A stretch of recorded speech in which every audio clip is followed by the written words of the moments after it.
Bom dia, pessoal. Tudo bem? Alegria enorme estar aqui hoje, dividindo conhecimento com vocês, com tantas pessoas que já comentaram e falaram muito sobre a cadeia de alimento, a nossa cadeia de alimento, e não só ideias, não só projetos, não só modelos de negócio, mas, acima de tudo, ação, mão na massa. Tem muita gente aqui que trouxe conteúdo, e conteúdo com realização. E isso é fantástico. Eu vou começar minha fala contando para vocês o principal motivo de eu estar aqui hoje.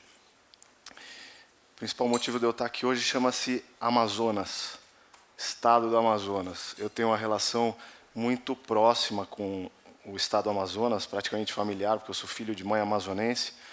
Então, desde pequeno, eu convivo com esse meio ambiente. Eu cresci com os hábitos alimentares da região norte dentro da minha casa. Até hoje, qualquer visitinha na casa da minha mãe, eu não passo em branco sem tomar um suquinho de genipapo, um suco de cupuaçu, sempre tem, né?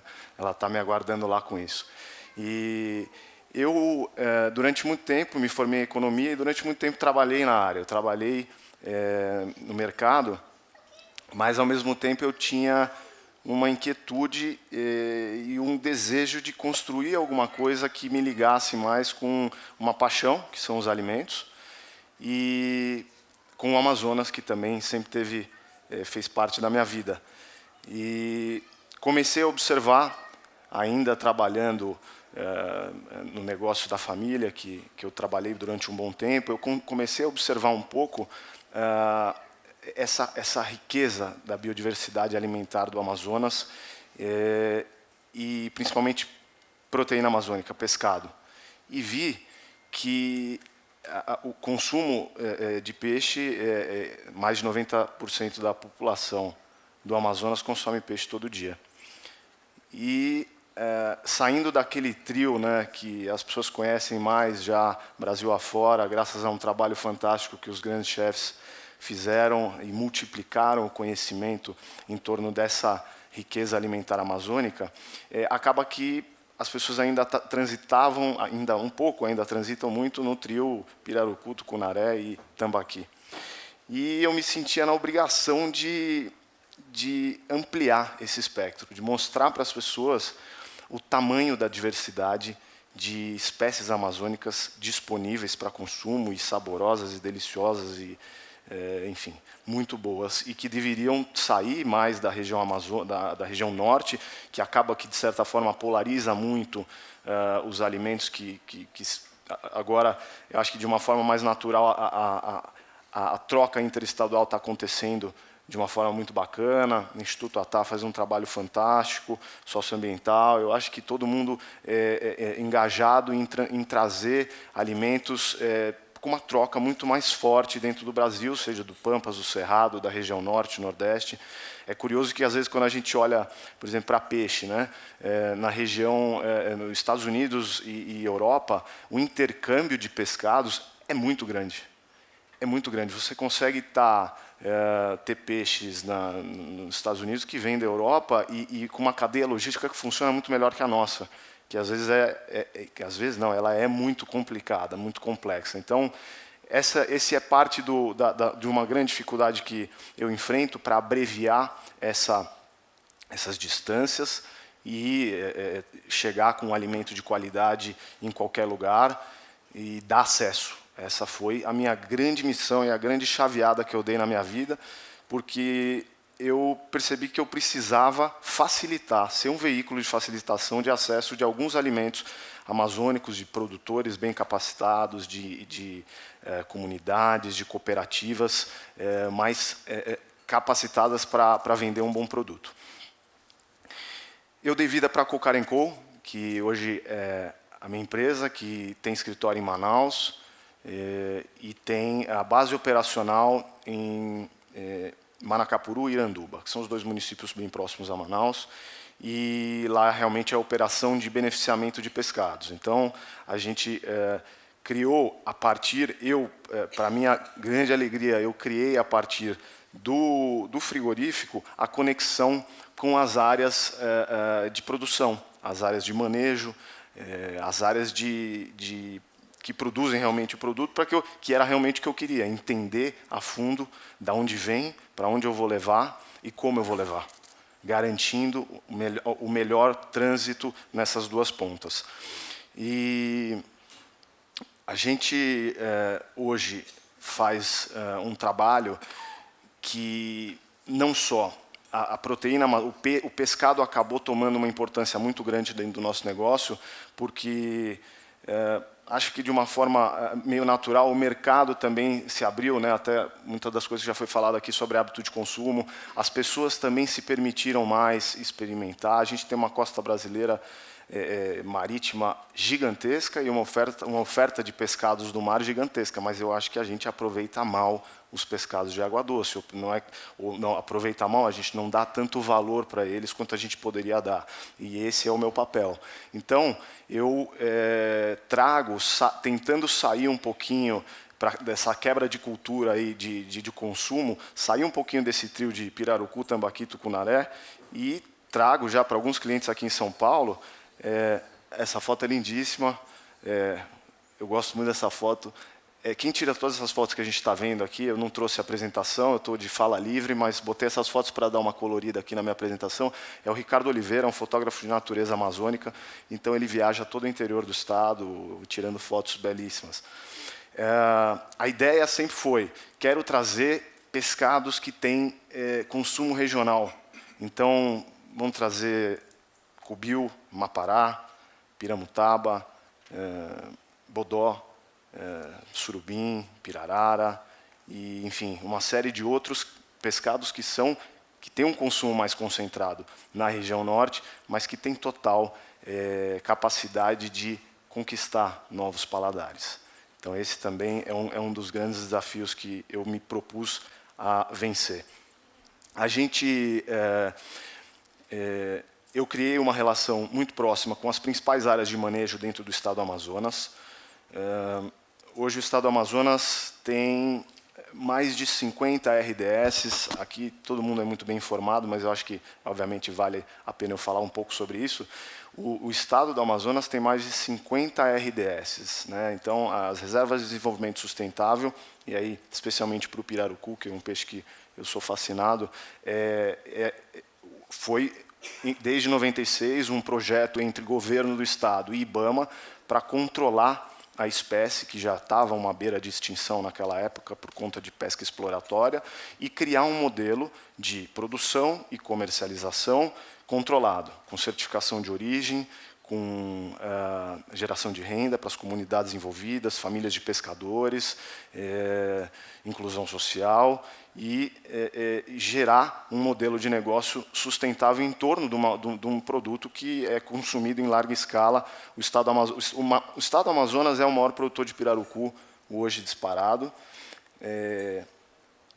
E eu comecei a me aproximar dessas regiões, aí é uma foto da Mamirauá, que foi a primeira, pioneira em fazer o projeto de RDS. Então, entender toda a necessidade desse pessoal, como é que é feita a pesca do pirarucu, como é que eles enviam esse pirarucu para os frigoríficos, porque os frigoríficos que estão principalmente localizados em Manaus, o meu caso também, a gente absorve toda essa produção. Essas 50 RDS dentro do estado produzem mais de 5 mil toneladas de pirarucu por ano.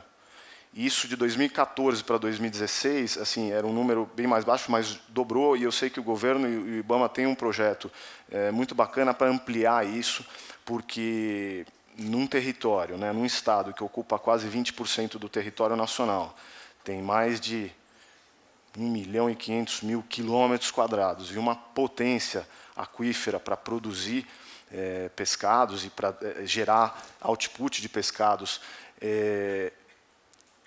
exportar, por exemplo, menos peixe pirarucu do que a Amazônia peruana, não fecha a conta na minha cabeça. Então, eu acho que a gente precisa realmente estruturar mais. E a cadeia alimentar de pescado no Amazonas tem evoluído muito e está cada vez mais preparada para atingir o mercado brasileiro de uma forma mais ampla.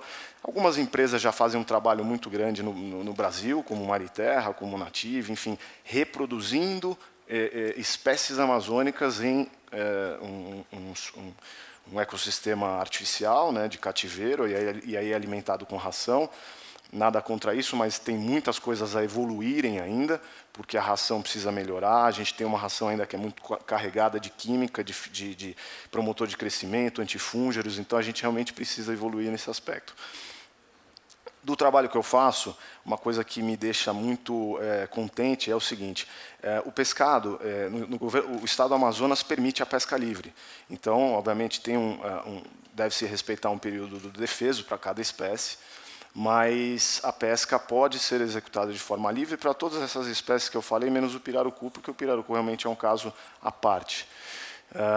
E a gente traz para São Paulo, traz para alguns outros estados. Eu faço um trabalho que 2017 foi um ano realmente de estruturar esse negócio, e eu tenho grandes expectativas para 2018, realmente para fortalecer ainda mais a minha cadeia logística, ter uma base aqui em São Paulo também para conseguir atender alguns clientes com volumes menores, restaurantes, consumidor final.